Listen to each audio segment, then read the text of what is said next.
Hello दोस्तों, कैसे हैं आप सब। आशा करती हूँ कि आप सभी ठीक ही होंगे।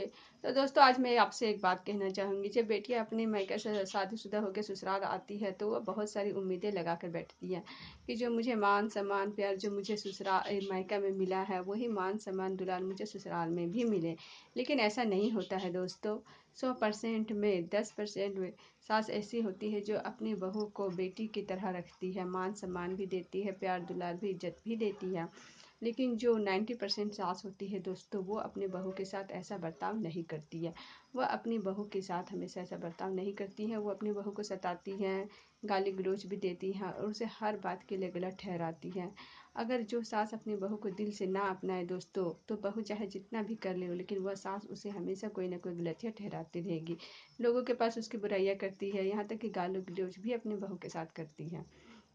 तो दोस्तों, मैं बताना चाहूँगी, जब यही सास जब बूढ़ी हो जाती है तो ये उम्मीद लगा कर रखती है कि वही बहू जो है मेरे बेटी बनकर सेवा करे। लेकिन जब आपने अपनी बहू को बेटी का दर्जा नहीं दिया, कभी बेटी नहीं समझा, तो आज वही बहू बेटी बनकर आपका सेवा क्यों करेगी? क्योंकि आपने तो अपना बुढ़ापा खुद ही खराब कर लिया। इसमें बहू की कोई गलती नहीं है। इसीलिए दोस्तों, मैं कहना चाहूँगी कि हर सास को अपने आगे का जो ज़िंदगी है वो सोच कर चलना चाहिए कि जब मैं बूढ़ी हो जाऊँगी तो मेरा अपना और अपने बहू के साथ में इतना अत्याचार करूँगी, लड़ूंगी झगड़ूंगी, गाली गलौज करूँगी, तब बूढ़ी हो जाने के बाद मेरा सेवा कौन करेगा?